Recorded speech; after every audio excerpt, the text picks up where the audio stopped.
بسم اللہ الرحمن الرحیم۔ السلام علیکم۔ وظیفے کی اجازت کے لیے کمنٹس میں اپنا نام لکھ دیں، اور اگر آپ ہمارے چینل پر نہیں ہوئے تو ہمارے چینل کو ضرور سبسکرائب کر دیجئے گا۔ اگر آپ کے بچے کا دماغ تیز نہیں ہے، ذہن تیز نہیں ہے، پڑھائی میں بالکل کمزور ہے، اسے سبق یاد نہیں ہوتا، یا وہ یاد تو کرتا ہے اسے ذہن سے اتر جاتا ہے، یاد نہیں رہتا، تو آپ یہ عمل کریں، انشاءاللہ تعالی آپ کے بچے کا ذہن انتہائی تیز ہو جائے گا۔ تو آپ نے عمل کچھ اس طرح کرنا ہے کہ آپ نے 12 بادام لے لینے ہیں۔ 12 بادام لینے کے بعد آپ نے وضو کر کے قبلہ رخ ہو کر بیٹھ کر انہیں اپنے سامنے رکھ کے، اس کے بعد آپ نے اس کے اوپر اول آخر 11 مرتبہ درود پاک کے ساتھ درمیان میں 12 مرتبہ سورۃ علق کی آپ نے تلاوت کرنی ہے۔ سورۃ علق کی 12 مرتبہ تلاوت کرنے کے بعد 3 مرتبہ سورۃ الم نشرح کی آپ نے تلاوت کرنی ہے۔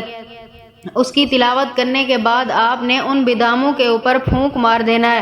آپ نے باداموں کے اوپر دم کرنے کے بعد اپنے بچے کو صبح نہار منہ روزانہ 1 بادام کھلا دیا کریں۔ انشاءاللہ تعالی اس عمل کی برکت سے آپ کے بچے کا ذہن تیز ہو جائے گا اور اسے ہر وہ سبق یاد رہے گا جو وہ یاد کرے گا۔